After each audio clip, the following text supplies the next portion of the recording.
بسم الله الرحمن الرحيم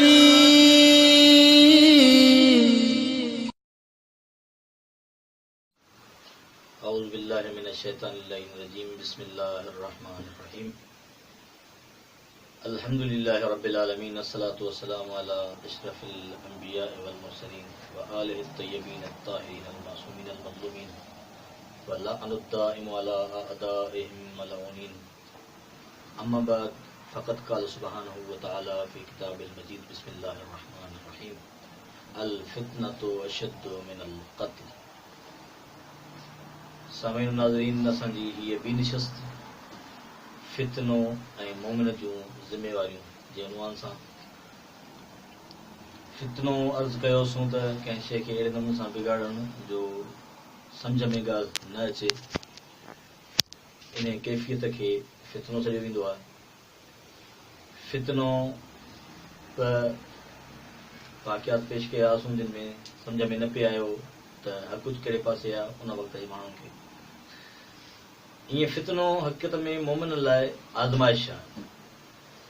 इन ई लफ़्ज़ खे फितने खे अलाह सी क़ुरान मजीद में हिन लफ़्ज़नि सां यादि कयो आहे त इन्नमा अमवालुकुम व औलादुकुम फितनतुन बितहक़ीक़ तव्हांजो माल तव्हांजी औलाद तव्हांजे लाइ फितनो आहे। फितने जी मतिलबु हिते हुन माना में इस्तेमालु न कबो, हिते फितने जी माना थींदी आज़माइश आहे।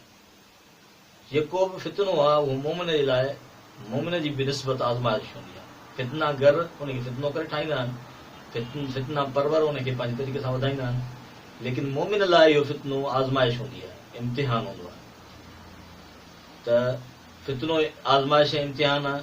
पहिरियों मरहलो फितने लाइ इहो आहे त मोमिन एतिरो ज़ीरक एतिरो समझदार एतिरो ॾाहो हुजणु खपे जो उनखे ख़बर पइजी वञणु खपे त हीउ जेको मसइलो आहे इहो मसइलो कोन्हे, हीअ जेका ॻाल्हि आहे इहा ॻाल्हि कोन्हे, हीउ जेको वाक़ियो आहे इहो वाक़ियो कोन्हे, हक़ीक़त में इहो फितनो आहे। एतिरी समझदारी इंसान में हुजणु हिकु मोमिन में हुजणु इंतिहाई ज़रूरी आहे। हालांकि मूं अर्ज़ु कयो त इलाही सारा ॼाणू माण्हू समझदार माण्हू उहे सम्झी न सघंदा आहिनि त फितनो आहे। जीअं ॿिनि गुज़िश्ता ॻाल्हियुनि खां पोइ वधाईंदे ॻाल्हि जंग जमल अर्ज़ु कयां त उहे माण्हू उन दौर में जेके पंहिंजो मुश्किल में हुआ, जिन खे इहो सम्झ में न पियो अचे इहो न पियो आयो सम्झ में, त हिन पासे अमीरुल मोमिनीन आहे ऐं हुन पासे वरी जमल वारा आहिनि, त इंसान कहिड़े पासे वञे हुननि खे सम्झ में न पियो आयो। मोमिन जी उन ज़िम्मेवारी इहा आहे त उहो सम्झे त हीउ फितनो आहे, हक़ीक़त आहे छा आहे। हालांकि मूं अर्ज़ु कयो त इहा ॾाढी मुश्किल ॻाल्हि आहे त इंसान सम्झे। जेसीं ताईं इंसान खे इहो सम्झ में अचे त हीउ फितनो आहे तेसीं ताईं ज़िम्मेवारी मोमिन जी छा आहे। मूं अर्ज़ु कयो त फितना परवर में हिकिड़ा मोमिन माण्हू आहिनि, हिकिड़ा माण्हू वाक़ई फितने वारा माण्हू आहिनि। मोमिन वीचारो नादानी में ॼाणाई में इन फितने जी बाहि खे फूकूं ॾेई वधाईंदो आहे, इन बबड़ खे मचाइण जी कोशिशि कंदो आहे, हुन वीचारे जो ॾोहो कोन हूंदो आहे। इन वक़्तु मोमिन जी पहिरीं ज़िम्मेवारी आहे त फितने खे सम्झे त इहो फितनो आहे, पर जेसीं ताईं हुनखे सम्झ में न अचे त इहो फितनो आहे या हक़ीक़त आहे तेसीं ताईं जे लाइ मासूमीन अलैहिस्सलाम असांखे ज़िम्मेवारी ॾिनियूं आहिनि। जंहिंमें मौला अमीर काइनात जो कलमात किसार मञा हिकिड़ो सुहिणो कलमो आहे। मौला फरमाइनि था कुन फिल फितनते कबन लबून, फितने जे वक़्त में उठड़ी जे नंढड़े बचड़े वांगुरु थी वञो। ला ज़हरुन फयुरकब, उहो एतिरो नंढो हूंदो आहे इब्न लबून जंहिंजी पुठी न हूंदी आहे जो उन ते सवारी करे सघिजे।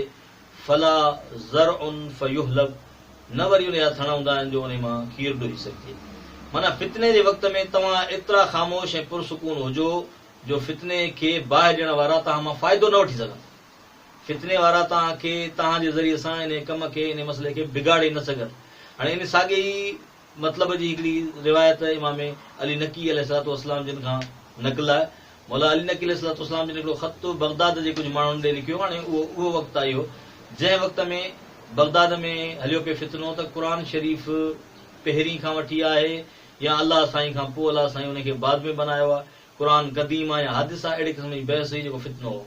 मौला हुनखे फरमायो त मौला हुनखे ख़त लिखी इहो इरशाद फरमायो त अल जिदालु फिल क़ुरान, क़ुरान में झगड़ो करणु बहस करणु बिदअतुन, इहो बिदअत आहे माना फितनो आहे। इश्तरक फीहा अस्साइल वल मुजीब, इन में सुवाल करण वारो बि मुजरिम आहे, उन में जवाबु ॾियण वारो बि मुजरिम आहे। मतां कोई इहो सम्झे त बाबा आउं त इहो जवाबु ॾेई मसइले खे हल थो करियां, न, फितनो आहे। इन फितने जे वक़्त में जेतिरा जवाब ॾिबा कमु बिगड़ंदो, जेतिरो सम्झाइण जी कोशिशि कबी एतिरो कमु ख़राबु थींदो। मासूमीन फरमाइनि था फितनो जॾहिं महसूस थिए तव्हांखे त मुमकिन आहे फितनो हुजे त दाह पई आहे, जेसीं ताईं सम्झ में नथो अचे तेसीं ताईं माण्हू उन ते विचों रस्तो अख़्तियार करे जंहिंमां केर बि फ़ाइदो न वठी सघे।